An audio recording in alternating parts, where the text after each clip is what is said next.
What's up YouTube? My name is Melanie Morrison and I'm a personal trainer and nutritionist.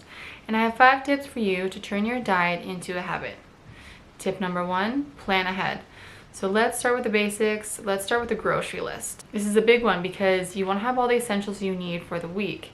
You can use apps like Anytime that are going to help you set yourself up for the week. Every time you go to the grocery store, you have that list for you so you're not forgetting anything you need. And this allows you to choose a good variety of foods so that you have options through the week. When you're making your grocery list, try to think of 5 meals that you can make so that you can make them in larger portions and you can mix and match so that you're not getting sick of what you're eating through the week. You're not spending your entire week in the kitchen and you're getting all the beneficial foods you need. Tip number 2, build it into your routine. So quite often we have routines that negate us from making good choices. For example, late night snacking, that's a big one. Or also when we first come home, the first thing we do is go into the kitchen, grab whatever is easy, whatever is quick, and it may not be the best option for you. So with that, having healthier options ready there for you will allow you to make better choices. For example, late night snacking could turn into a tea. Or when you first come home, you have something ready for you so that you're not munching on foods that may not be the most beneficial for you. So tip number 3, be realistic with yourself. We all have crazy schedules, we all have a lot going on, and especially if you're not someone who cooks or you're used to meal planning, it can get pretty overwhelming pretty quick. So you want to master that before you move on to the next meal.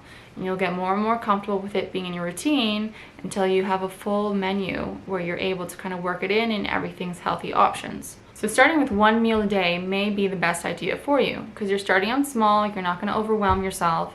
And let's say for breakfast, for example, that's something that you often either don't eat or you just grab cereal. That may be the first meal to start with because it starts your day, sets the tone with your blood sugar, and also just kind of gets you into a routine first thing. So eggs, some vegetables, something quick and easy in the morning, but you're getting that nourishment right away. Tip number 4, don't beat yourself up. Chances are you're going to fall off the bandwagon for a day, for a week, doesn't matter. Keep in mind what your big goal is and what you're going to achieve to kind of stay back at it. And quite often with this, once we feel like we've had a bad day or a bad week, we kind of feel like we failed ourselves. But that's not the case at all. Just because you've had 1 day or 2 days, whatever it is, that may not be the best options for food, doesn't mean that you can't keep on your goal and keep at that big picture. Tip number 5, choose foods that work for you.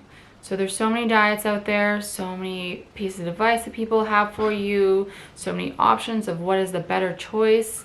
The main thing is to listen to your body, to know what foods that work for you specifically.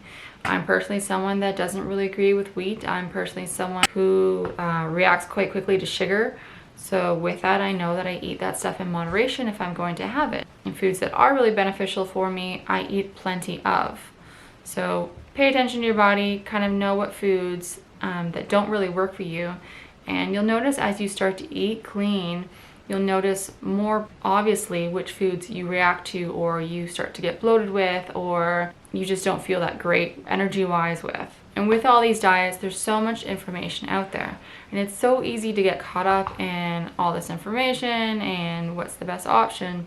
So try not to overwhelm yourself with all that information out there. It can get so overwhelming and kind of negate you from wanting to continue on because you feel like you can't make the right choice. And so again, just listen to your body and listen to yourself. Stick to basics.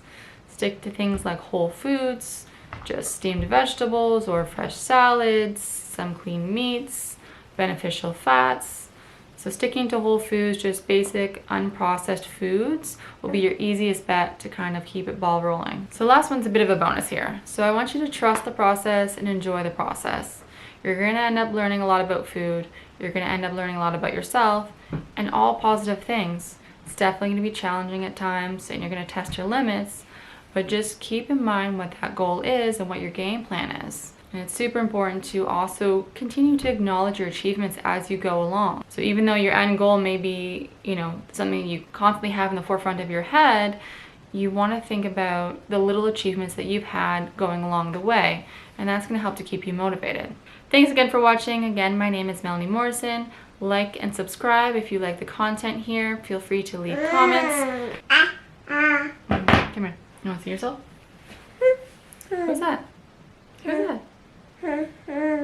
So So check out my next video. It'll help navigate which foods are most beneficial for you. And yeah, thanks for watching. You say bye? You say bye? No? You ready? You ready? You ready? You ready?